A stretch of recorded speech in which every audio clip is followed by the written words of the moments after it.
for the earth. It's the cash flow, the liquid asset, and money goes through your hands like water. No money is water. So therefore, your question was, again, go back to your question. Oh, does this tie into Atlantis at all? And I know they want to bring in the new Atlantis. Well, that's what America was supposed to be. America was supposed to be by the founding fathers. They said that. I've got documents showing that the founding fathers said that America was to be the new Atlantis, and the new Atlantis in America was going to re-establish the Saturnian New Age, the New Age of Saturn. Saturn was the god of was Lord of the Rings. Well, even Christmas is celebrated at the same time as the... Well, of course. But, see, a lot of people don't know that, you know...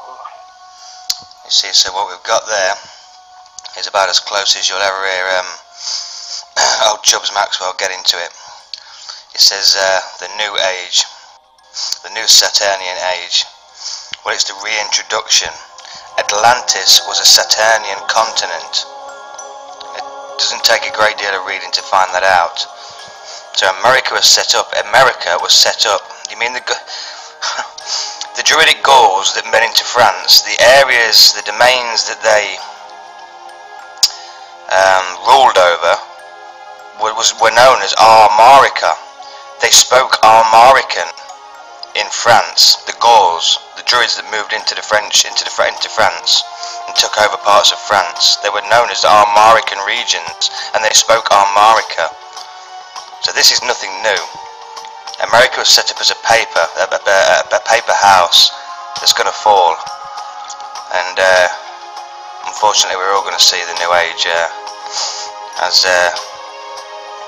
we've pointed out over and over again, you know, for years now. That's what this is about. The reintroduction, the golden age of Saturn.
Not only are they trying to rediscover Atlantis, but in doing so, they are merely attempting to fulfill the ancient hope which has been at work since the days of Adam and Eve, the earthly rule of the Antichrist. The truth certainly seems stranger than fiction.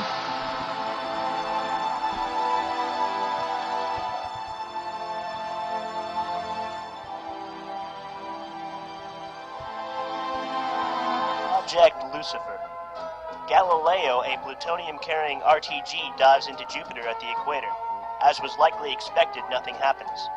Then, 4 weeks later, October 19, 2003, Olivier Meekers images a mystery spot the size of Earth with a streak trailing away near the equator of Jupiter. All other professional telescopes ignore the spot. Richard C. Hoagland publishes a report detailing the entire amazing scenario, showing that the mystery spot is most likely Galileo's plutonium that had drifted down 700 miles into Jupiter's atmosphere. A gas giant planet with a nearly identical composition to our Sun, 82% hydrogen, 18% helium. So why are we launching nuclear material into such a volatile and alien environment? To ignite a gas giant planet in hopes of setting off a fission reaction to create a second sun. With possible references to Nibiru, the apocalypse, and the Mayan prophecy of 2012, they wish to see a morning star in the night sky and Luciferian beacon. Why? Because they want to see if God or gods part the heavens to stop them. Because they are driven by ego and self-deification. There are a few people in the world who, with endless imagination and creativity, in union with massive resources and high technology, have been playing God and secretly experimenting with changing the makeup of our solar system.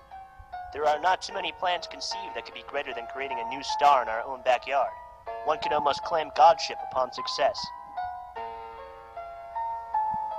Jupiter obviously didn't go nova.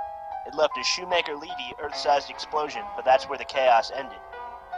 Their next target, however, on July 7, 2008, or 7/7, the Cassini spacecraft observer carrying twice the payload of plutonium will be crashed directly through the hexagon formation and Agartha opening at the North Pole of Saturn.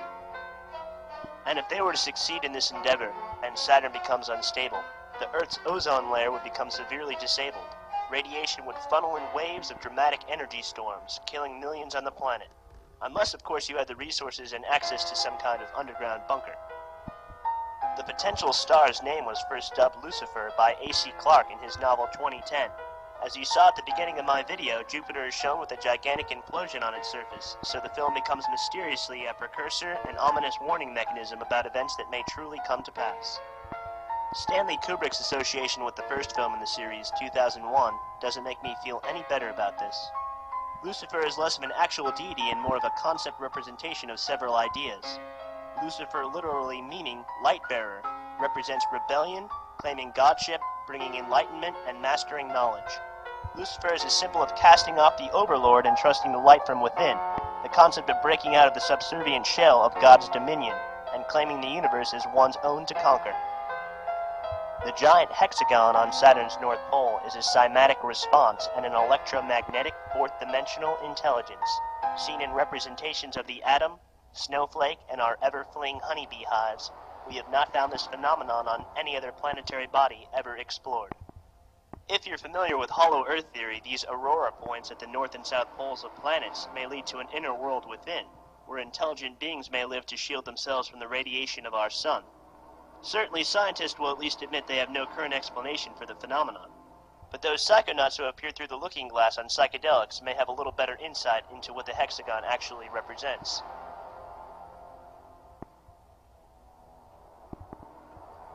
Here is some monatomic silver in a hexagon formation seen magnetized many times. Egyptian pharaohs used to eat this along with monatomic gold in large amounts, and some say it enabled them their godlike lifespans. Well, for the period anyway, being as most people never saw 40. And another silver hexagon-infused Saturnian surfer who recently popped his head up in Hollywood. Notice the hexagons on Galactus's belt, the surfer's godlike creator and most powerful being in the cosmos.